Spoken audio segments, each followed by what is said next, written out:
The Iron Skillet stays in Fort Worth. Frogs win their third game in a row. They defeat SMU 34-17. And honestly, it's a game that by and large they dominated, but still there's little execution things that are keeping them from putting away games faster. But overall, really nice win for TCU. We'll break it all down next. We're live here on YouTube. It's Locked On Horned Frogs. You are Locked On Horned Frogs, your daily podcast on the TCU Horned Frogs, part of the Locked On Podcast Network, your team every day.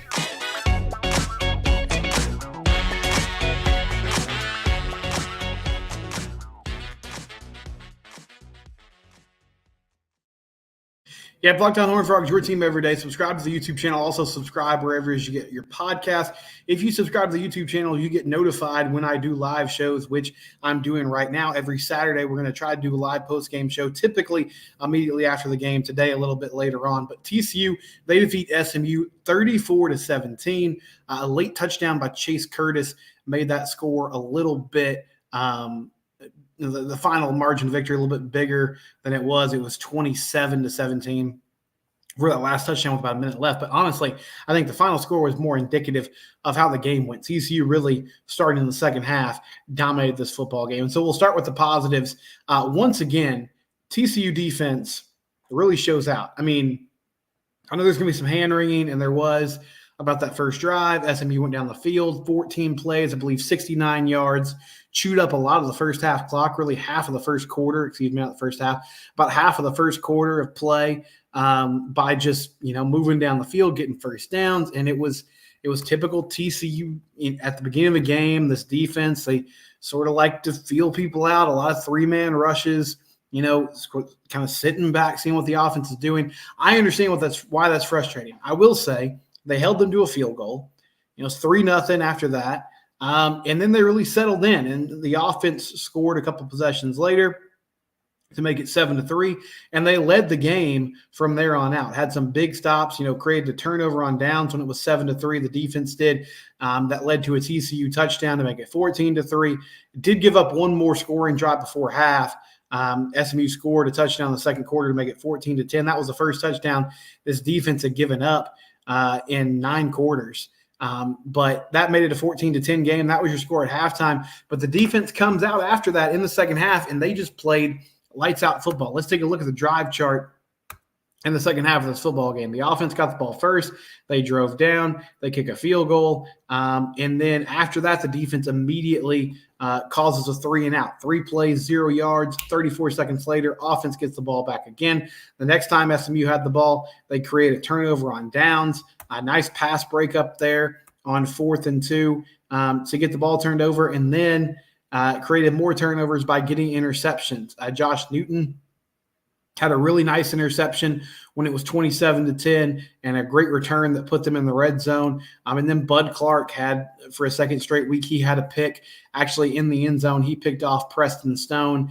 And then after that, TCU was kind of able to just ice the game. It could have been a less stressful game if they would have capitalized on some opportunities that the defense gave them, but we'll get to that later. But overall, I just thought this defense played really good football again, and it was, for a second straight week, a game where, first half, there were a few big plays. There were a few times where they were playing soft coverage and allowing SMU to make plays in front of them. But at the end of the day, got the job done, played much tighter in the second half, much better. And, man, I think the secondary has really come along. We talked about the interceptions, Josh Newton, Bud Clark. Avery Helm had a great game today. He had an ankle injury towards the end of that ball game. So, prayers up for him. Hope he's doing well. Hope he'll bounce back quickly. But he had a fantastic game. I think he's coming into that, other corner role outside of what Josh is doing in a big way. But Clark had another interception. They're doing a good job. Had a few more sacks today. Dominic Williams had what was honestly a safety, a sack at the end of that ball game to seal it. He got some pressure, forced some turnovers. Really great effort by this defense in another game where they just turned the tide in the second half. And we'll talk about the second half now, because in my mind, that was another huge positive from this football game. Once again, this TCU football team, it was sloppy in the first half, and at times it was a little disjointed in the second half too. But you go in the locker room, you're at 14-10. Missed an opportunity right before half, got the ball. Frogs got the ball back after that SMU touchdown drive, had a chance to go score as, the clock was winding down there at halftime, and then get the ball back first in the third quarter. Couldn't do that, had to punt, but the defense steps up nicely. It helped that SMU burned all three of their timeouts early in the first half and didn't have a way to stop the clock. But TCU defense steps up nicely in that situation. They get a stop right before halftime, so 14-10 going to the locker room, and then right out of the gates in the third quarter, offense goes down the field. They stall out in the red zone, which unfortunately was kind of a theme of the day for the offense. But they kick a field goal, they make it a 7-point game, and then the defense comes through with a 3-and-out, and really from there, TCU controlled that football game. So the slow starts kind of bother me, but I wouldn't even say they started slow today. The defense had kind of a shaky drive to start the game, but they ultimately hold SMU to 3 points. I will say one thing that is fascinating, and I like in my mind, I guess I knew this was going to be the case, but it's really come into focus since the game started. These clock rules have changed how quickly these games go. And not necessarily the length of the broadcast, because you still have so many commercial breaks. But, man, in the first half, TCU only had the ball 4 times. They only had 4 possessions. Jeff Mitchell from 247 Sports pointed that out at halftime. But it's because if you're going to be a bend but don't break defense and you're comfortable, which Joe Gillespie is definitely at times, and I would say that's kind of his base set is you're not bringing a lot of pressure. You're going to try to keep things in front of you, counting on quarterbacks to eventually make mistakes. But if you're going to play that style and you give up consecutive first downs and allow teams to extend drives, they can chew up a lot of the clock. And that's what SMU did on that first drive of the game. But in the second half, TCU able to flip the switch, got bogged down on a couple drives in the SMU half of the field and SMU territory in the second half when they had a chance to ice that game. But ultimately, they do score a touchdown late on, I think that was a 4th down play, 4th and 2 maybe. But Chandler Morris to Chase Curtis, touchdown Frogs, you go win the ball game. And, man, Chandler again, he was really good today. 23 of 32 and had a few drops, could have been 26 or 27 to 32. And there's definitely high percentage throws in there. Like, this is an offense that is, it kind of has some built in, like, let's take what the defense gives us. Let's make it easy on the quarterback. Let's spread teams out. Let's spread it around. But he also had some just darts. I mean, like there was a touchdown drive where the Frogs went up 14-3, where he hit Jalen Robinson on a few passes. Like, one was a back shoulder throw that he got right on his hands, and it was a great play. It was great ball placement. Really, the only place he could put it. He had a throw on a slant pattern where he fitted in between 2 defenders that were converging on Jalen. Had a long throw to J.P. Richardson that, J.P. was wide open. He got behind the defense, but it was sort of a strange play. There was a lot of pressure on Chandler. He was moving laterally, and he just kind of stopped his body momentum and flicked his wrist and threw it way down the field and hit JP for a 36-yard gain, which I was super impressed with. He seemed to have a command of this offense. He's doing a really nice job. No interceptions today. Had one dangerous throw that I can remember down near the end zone where he was trying to hit Jared Wiley. I think it was a same play they had run earlier in the game where Wiley kind of acts like he's going to either block the corner or run a stop pattern, and then all of a sudden he breaks inside on a little slant. And SMU was ready for it that time. And if the corner or safety that was guarding Jared would have got his eyes up and got his hand on the ball, that could have been trouble. But again, just super efficient, spreading the ball out to a lot of different guys, making good throws. Had a dot to J.P. Richardson, like a back shoulder throw, that if J.P. can either make the catch or whip his head around fast enough, then it would have been a big first down on a 3rd and 14, I think. So there's really good stuff from Chandler. And Amani Bailey, it didn't feel like it at times because TCU struggled up front in the first half, but 25 carries for 126 yards and a touchdown, had a 24-yard touchdown run. That was huge to give TCU a 17-point lead in the second half. And, man, he gets it done. At times today, I thought his vision was a little off and his feel for, where the opening was a little off. But ultimately still churned out 125 yards at 5 yards a pop, 25 carries, another really good physical football game from Monty Bailey. He did a fantastic job. Another thing I liked from today, Jared Wiley, red zone weapon, 5 catches for 37 yards with 2 touchdowns, had a catch on a slant pattern, then had a nice play design in the red zone where they sort of blocked it up for him and he just ran an out pattern and took it to the house. But I like using those tight ends in general, but I especially like using those tight ends in the red zone like they did today. And Jared Wiley is just such a big physical target. I love the idea of getting him the ball in those situations and letting him take it in the end zone. When we come back, we'll discuss some things that, bothered me a little bit from today, things TCU has to work on, but Frogs are 3-1 and ultimately a really good showing as they basically led wire to wire after getting that early to 7-3 lead on SMU. But we'll take a quick break and have more Locked On Horned Frogs after this. It's the Locked On Podcast Network. It's the weekend, but if you're sitting there stressed and you're like, man, I need to add people to my small business, or if you're in charge of hiring and you're kind of dreading Monday because you have job postings to make, you have to interview folks, make it a more stress-free experience by using LinkedIn. LinkedIn.com/LockedOnCollege. It's LinkedIn.com/LockedOnCollege. I say this all the time. Everybody knows about LinkedIn. Brand recognition is huge. People, if they're looking for work, that's the first place to go. It's the first thing on their mind.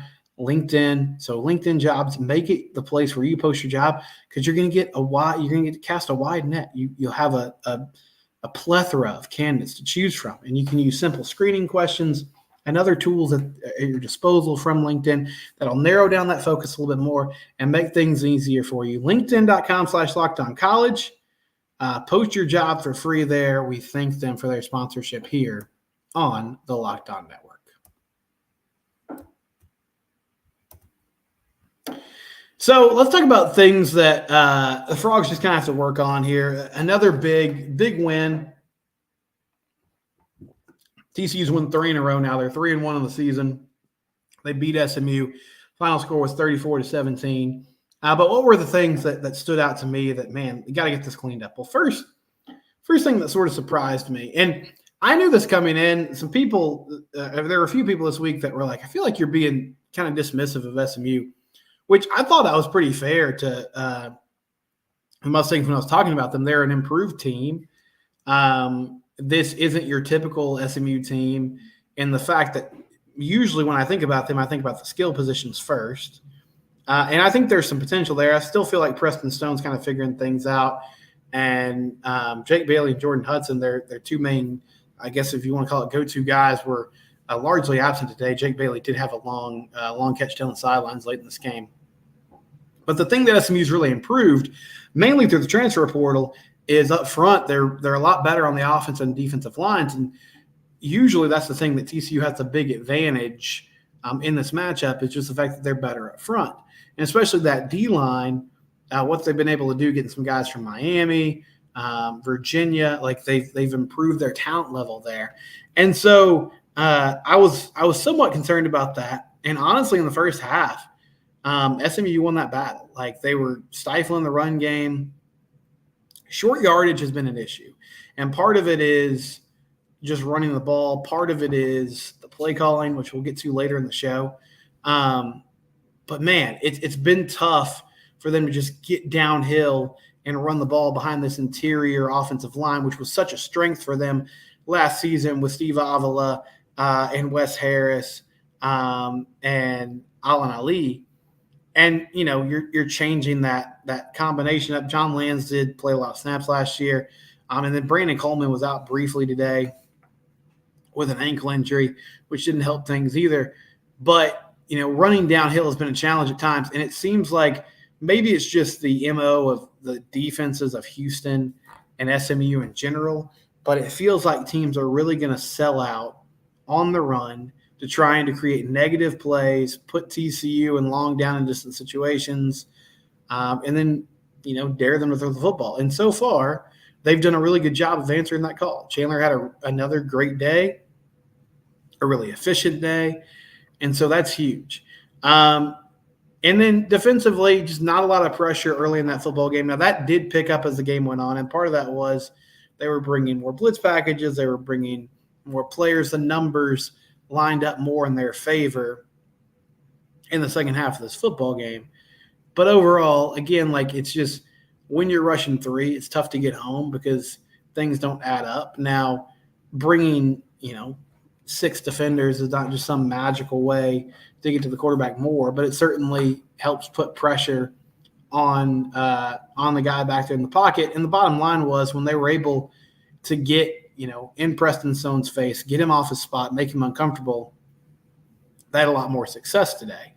And then Stone was able to break through, contain, and get some things done with his legs because, TCU wasn't as focused on that part of his game, and they took advantage of it. But overall, they cleaned that up in the second half. Like, I'm not going to harp on that too much because I felt like the way the O-line bounced back in the second half was big. On that first drive, they ran the ball really well, and that continued throughout the third and the fourth quarter. Amani Bailey, as I said earlier, finished with 125 yards on the ground, did break that 24-yard touchdown run. Let's see, Trey Sanders had 6 carries for 23 yards. Overall, 192 yards on the ground, 4.5 yards per carry. So a pretty good day for TCU. Not a super prolific day, but they sort of found their own and got it going as the game went on. And I said this earlier, I just thought in general the defense did a fantastic job, but they were able to manufacture pressure more in the second half of that football game, which was a big plus. I've talked about this a lot this year, this topic a lot this year, which is who is your dog of a wide receiver? Who's your number one guy? Who's the dude that you go to in a big situation? And we just finished game 4. Maybe they just don't have one. And is that a bad thing? In a vacuum, no. You would like to have a clear front runner or a clear guy that you're like, okay, third down, big situation, we can get the ball to this guy, and he's going to go make a play. Quentin Johnson was that player last year, but, man, you look at the stats. Like, Chase Curtis was your leading receiver from a yardage standpoint today, 2 catches for 55 yards. J.P. Richardson, 1 catch for 38. Jared Wiley, 5 for 37. Jalen Robinson, 3 for 35. I believe they had 12 guys catch the football today. Yeah, they had 12 different players catch the football today. And one thing that's become pretty apparent to me is that Chandler's, he's not afraid to spread it around. Dalen Wright's still not available today. And so we'll see what, his future outlook is. I thought he was going to play this afternoon, but he wasn't there, didn't get any targets. But it's like Jared Wiley had 2 touchdowns, which was huge. They clearly like to use the tight ends, which I think is great. And it's like for one drive, they'll have somebody in mind. They just really feed the ball. So like on that drive where they went at 14-3, I talked about some of these throws earlier, but Jalen Robinson had a couple nice catches. Had a tough contested catch on a back shoulder throw where he was able to go down and use good body control to catch the ball. And then a couple plays later on a slant pattern, he just breaks in, catches the football. Again, tough contested catch, does a good job. But then they didn't really go back to him after that. And Jared Wiley had 2 touchdowns in the first half. It wasn't as big of a factor in the second half of that football game.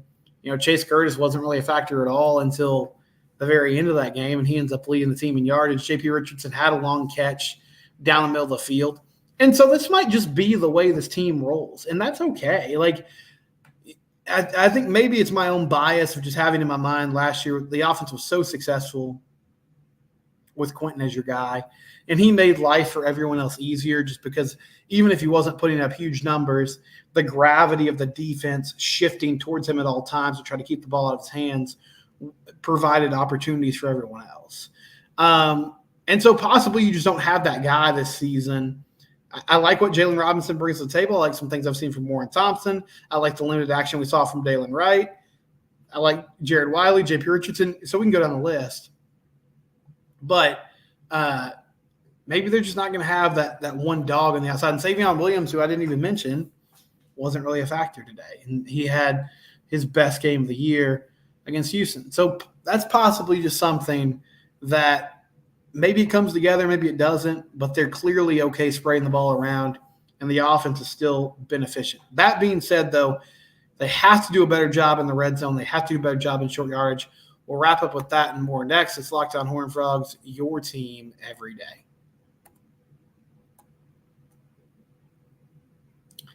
NFL season is here. Week 3 kicked off on Thursday.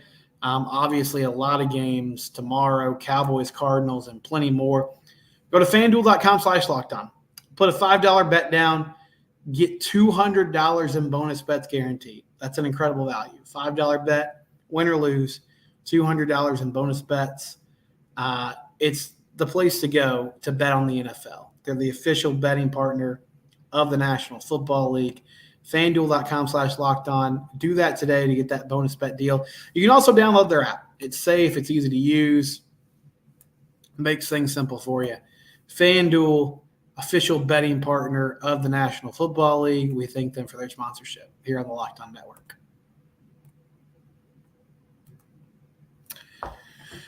So final thing for us today, and, I was really happy with the day's performance. I thought, again, they dominated the game for the most part. Really wasn't ever in doubt in the second half of that ball game. Thought the Frogs played well. But the execution, the details, the small things are keeping TCU from just running away with games. Last week against Houston, had a chance in the second half, and ultimately they did, but had a chance to put that game away earlier and just couldn't quite do it. And then the day against SMU, same sort of thing, just struggled to put that game away. And I'll talk about 2 instances first. Josh Newton gets an interception. He returns it down in the red zone. TCU moves the ball a little bit. They get 1 first down. Drive stalls out. So it's like, okay, kick a field goal. You're up 27-10. You kick a field goal, you're up 30-10. I think at the time there was like 10 minutes left in the fourth quarter.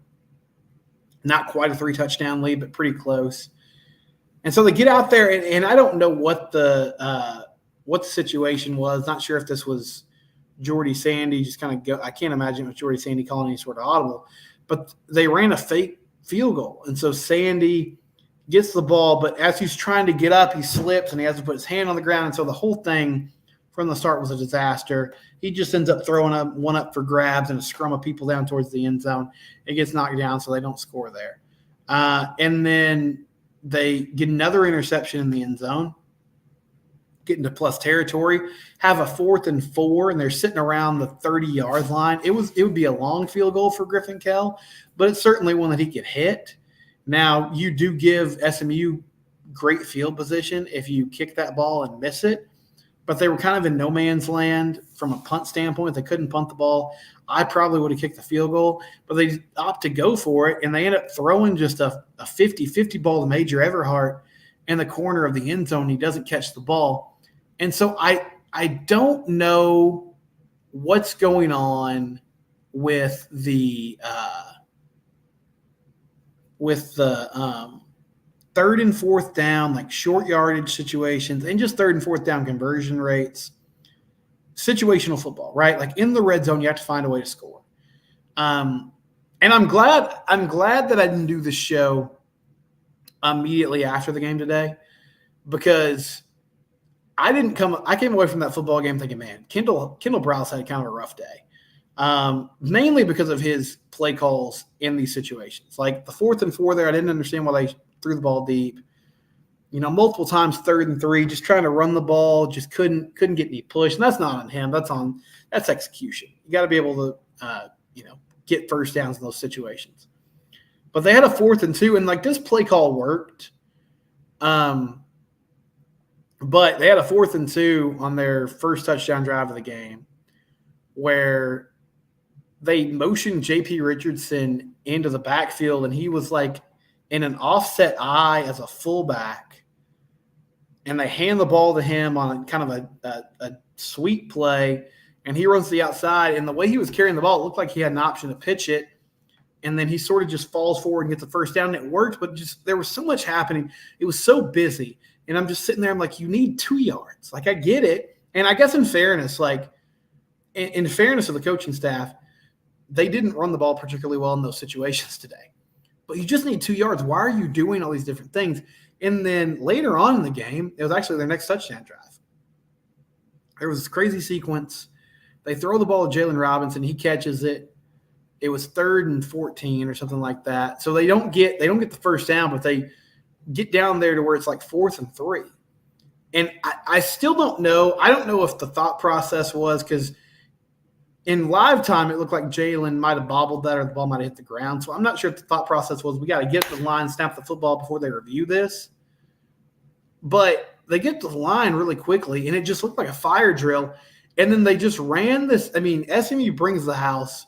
They run this kind of weird disjointed play. Chandler just ends up lofting the ball up in the air, like sky high in the air. And thankfully, Major Everhart was running an out pattern. He ran right to the sticks and caught the football, and they end up scoring.